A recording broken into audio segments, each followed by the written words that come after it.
কমোডে সামরিক বাহিনীর অবস্থান লক্ষ্য করে চলছে থাই সেনাদের মুহুর্মুহু গোলাবর্ষণ। সকাল থেকে সীমান্তের অপর অংশ লক্ষ্য করে গোলাবর্ষণ শুরু করে থাই সেনারা। পাশাপাশি কম্বোডিয়ান সেনাদের বিভিন্ন ঘাঁটিতে চলছে ড্রোন হামলাও। অন্যদিকে থাই সেনাদের অবস্থান লক্ষ্য করে BM-21 রকেট ছোড়ে কম্বোডিয়ান বাহিনী। বৃহস্পতিবার থেকে শুরু হওয়া সংঘাতের পরিধি সময়ের সাথে সাথে আরও বাড়ছে। ব্যাংককের অভিযোগ, হামলায় নোম্যান্সল্যান্ডে মাইন ব্যবহার করছে কম্বোডিয়ান বাহিনী, আর নমপেনের দাবি ক্লাস্টার বোমা ব্যবহার করছে থাই সেনারা। এদিকে পাল্টাপাল্টি হামলার মুখে থাইল্যান্ডের 4 প্রদেশ থেকে 1 লাখের বেশি মানুষকে সরিয়ে নেওয়া হয়েছে।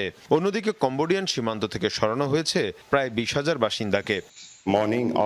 24 জুলাই রাত থেকে কামানের গোলাবর্ষণ শুরু করে কম্বোডিয়ান বাহিনী। ভোর পর্যন্ত চলতে থাকে এই হামলা। বেসামরিক অবস্থান এবং ঘরবাড়ি লক্ষ্য করে হামলা চালায় তারা। আমাদের 8টি স্থানে হামলা করা হয়েছে, যার মধ্যে একাধিক টেম্পলও রয়েছে। F-16 বিমান থেকে বোমা হামলা করা হয়েছে। এ অবস্থায় দুপক্ষকে দ্রুততম সময়ের মধ্যে সংঘাত বন্ধের আহ্বান জানিয়েছে জাতিসংঘ, আসিয়ান সহ বিভিন্ন সংস্থা এবং দেশ। দুটি দেশই চীনের ঘনিষ্ঠ মিত্র। এর পাশাপাশি তারা আসিয়ানেরও সদস্য। আমরা আশা করছি শিগগিরই দেশ দুটি সংঘাত